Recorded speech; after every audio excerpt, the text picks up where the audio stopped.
My dear friends, we are back. Daniel Miller here. It is our gaming industry news podcast. I apologize for this interruption. Something happened, I guess, on PlayStation or indeed on our network, so we got disconnected. We'll carry on. We are talking about the daily industry news, gaming industry that is, and we talked about Fortnite and all that was indeed announced through some of the leaks. And we'll just carry on now. We talked about some of the new areas being discovered, and we are indeed very, very curious to see what else is to follow. So just bear with me a second. I just realized that there was a technical issue in here. Hopefully all resolved. Yeah, there we are. So given that the Rift Zones have twisted time for trip down memory lane, would be quite a good farewell to the island after 2 years of complete chaos, and maybe these new locations on the same island after Rifts will send us way back into the past or flying into the future before or after the familiar locations come to be. So Epic Games have not confirmed any of this, and this is obviously based on the leaks. We are hoping that they are going to be clarifying it, and these might be changed, abandoned, we'll have to see. And the Fortnite seasons usually last about 10 weeks, so the current season would come to an end in the first week of October.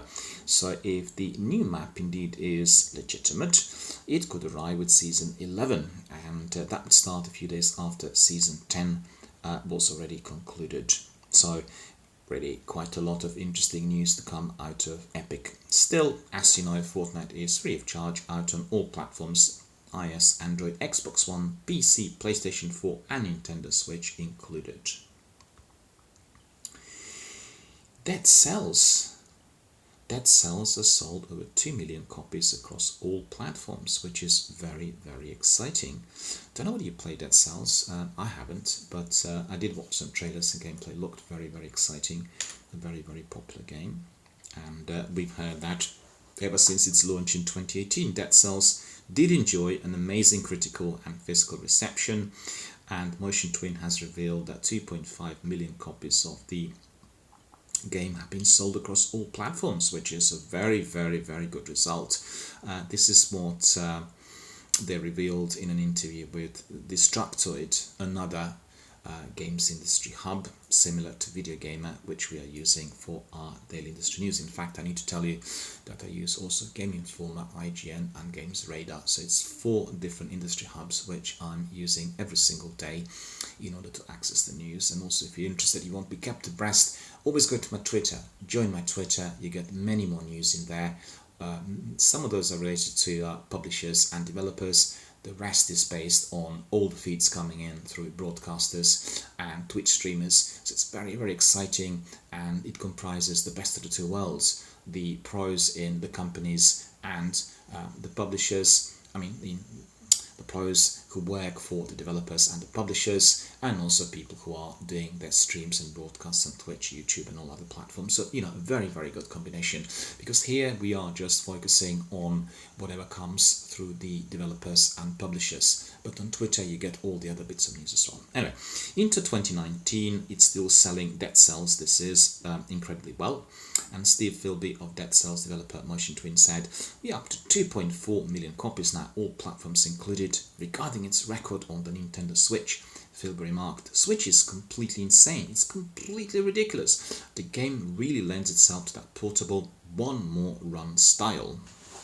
So the Switch port, The Rise of the Giants DLC, added 10 new enemy types, 3 new skills, 10 new weapons, new post-game boss in an entirely new environment. The DLC was released on the house as Motion Twin and collaborator Evil Empire were just blown away from the response with early access.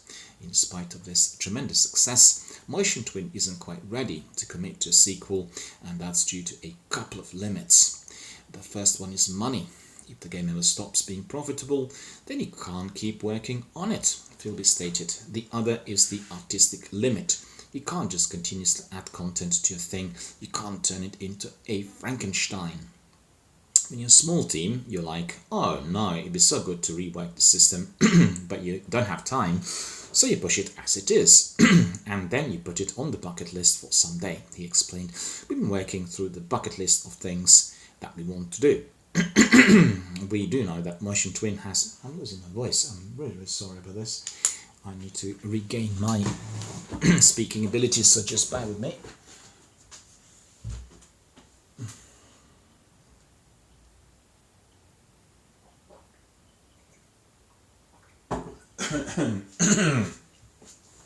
Hopefully it will work. On this setup here, I don't have my switch, and all the other things are somewhat hampered, but we are experimenting a bit with this new setup, which is done through a Sony Xperia, so hopefully everyone can hear and see everything, because obviously the focus here is on the news, and my voice is of essence. If I lose my voice, there's no news and there's no broadcast, so there you go. Right, so they said if you're in a small team, you're like, oh no, it'd be good to rework this system, but when you don't have time, you push it as it is, and when you put it on the bucket list for someday. We've been working through the bucket list of things that we want to do. We do know that Motion Twin has at least 2 more years of content for the base game, but Philby kept very, very quiet on what they could include. He said more content, big system changes, and that's this year. Whatever shape takes these, it's definite that they will be adding to a game loved by millions. Right, so we are very excited to see what the developer is going to throw our way, really. Ready to Dead Cells. We have some more news on Overwatch. An Australian Overwatch team is currently under investigation for alleged links to organised crime. That's dreadful. Players were accused to have told their associates to bet on the fixed matches. So listen to this. That's not really very good news, is it? An Australian Overwatch contenders team has been accused of links to organised crime and match fixing towards these ends. Everybody wants to make quick money nowadays. It's just literally appalling. Nobody wants to be taking time and working hard and then generating the profits bit by bit. They all want to be making it in seconds, in huge numbers, and that just simply isn't going to work. Polygon is reporting this. The Australian news site ABC spoke to the Sporting Integrity Intelligence Unit of the Victoria Police Department and published that the local contenders league has been linked to organised crime after betting anomalies were identified on matches with that specific team. The 8 contenders teams are Atletico, Ground Zero Gaming, Legacy Esports, Melbourne Mavericks, Mindfreak, G Order, Sydney Drop Bears and Warriors, but the team in question was not stated. Victoria Police Assistant Commissioner Neil Patterson said, "There is no test of a fit and proper person to be engaged as an owner of an esports team, but the Sporting Integrity Intelligence Unit has based the investigation on seeing people encroach on that area that have reputation that probably shouldn't be involved in this part of esports." Moreover, there are claims that 2 players in the Australian contenders team told associates to bet on the fixed matches. Well, that's very, very disheartening to learn. Last month, 6 Counter-Strike Global Offensive players were arrested as part of another match-fixing investigation. At the time, Patterson said esports is really an emerging sporting industry, and with that will come the demand for betting availability on the outcomes of tournaments and matches. It's important that police and other agencies within the law enforcement, gaming and betting industries continue to work together to target any suspicious activity. I guess compared to some of the other sports activities which have been in existence for more than 100 years, there is less regulation in here, and therefore it is more open to bribes, match fixing and all other kinds of activities which simply we do not wish to support in any shape or form at any stage. Patterson expects that dozens of people could be implicated in the investigation. A total of $30,000 could have been won on the potentially fixed matches. And if these guys indeed are convicted, they will face a sentence for up to 10 years in prison. Well, what can I say? I just really find it very disheartening when I learn that people are trying to do things like this. It's similar to what you have here with toxic content. The other time when I was doing some gaming in Microsoft Store, it's their flagship store, Europe, it's on Oxford Circus in London, and I played Sea of Thieves, which is a very, very friendly, amicable, jolly, funny, comedic, entertaining multiplayer, family friendly, right? And we've done random selection in there, 4 people selected from around the world, playing on a beautiful, best setup in Europe, 80-inch screen, absolutely fantastic. You get one person in there using the mic and not realizing that they are, live on air there, that everyone's watching, and he starts mouthing off and swearing and saying terrible things directed at one of the other guys. It's just really bad. It's just people being completely oblivious to the fact that if you are in a live arena, you are likely to be watched by many people. It's not a private match confined to 2 or 3 consoles. It's just defying logic, and people are not. I don't know whether they're not aware or they just simply do not want to be aware, completely oblivious to potential consequences. People who were trolling on my channel received lifelong bans from Twitch, and this was as we indeed have moderators who report such individuals, and I have to say there weren't very many, maybe half dozen in 12 months or so, but still the companies will take action once such individuals are exposed, and it's very, very disappointing to learn this. Anyway, we'll move on. We'll focus on some jolly and very energetic and positive news, the ones that we indeed want to be hearing and watching. Just bear with me, I need to switch this off, I think. Bayonetta 2. Anyone remembers Bayonetta? Have you played a game? Bayonetta 2 director teases concept art of his new project. Yusuke Hashimoto, he is the director of Bayonetta 2, has posted the concept art of his new project to Twitter, and fans are imagining excitedly what the final product is likely to be. Prior to work on Bayonetta, Hashimoto was the visual effects lead engineer and animation effect designer on Resident Evil and Devil May Cry, obviously top-notch blockbusters. After departing Capcom in 2006, he moved to Platinum Games and directed Bayonetta, Bayonetta 2 and Star Fox Zero. In late January, Hashimoto announced that he had left Platinum Games, having been the developer since its inception. So that concept art is visible on his Twitter, and it looks very, very appealing. So he said, let me take this opportunity to share my thanks with everyone who has worked with me, supported me, or played my games. Hope to take the experiences I gained on Platinum and use them on whatever work in the future. Thank you again, he said at the time.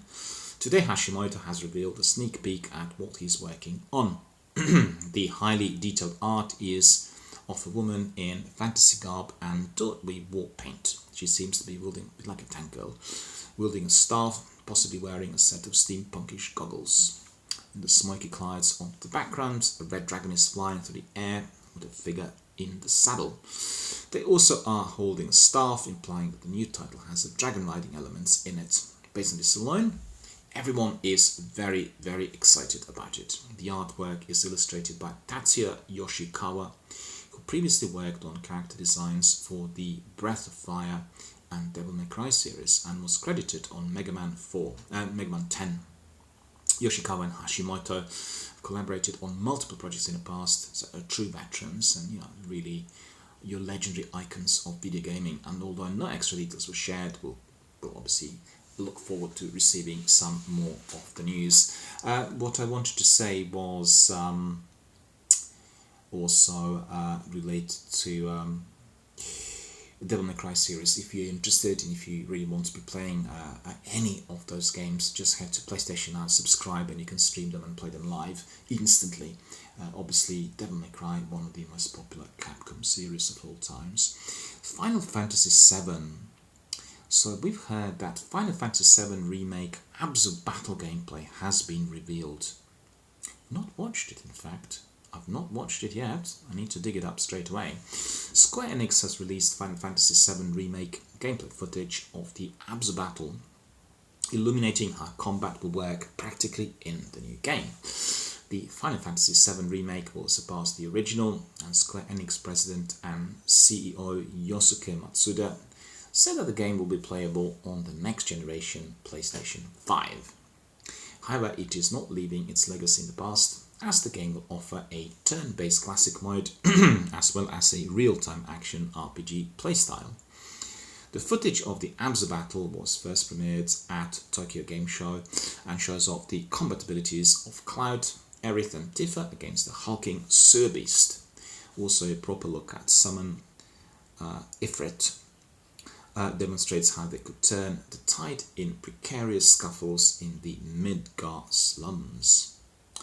And the screenshots which he released were really mouth-watering. They look so beautiful, and anyone who is a great fan of Final Fantasy will just be immediately brought in.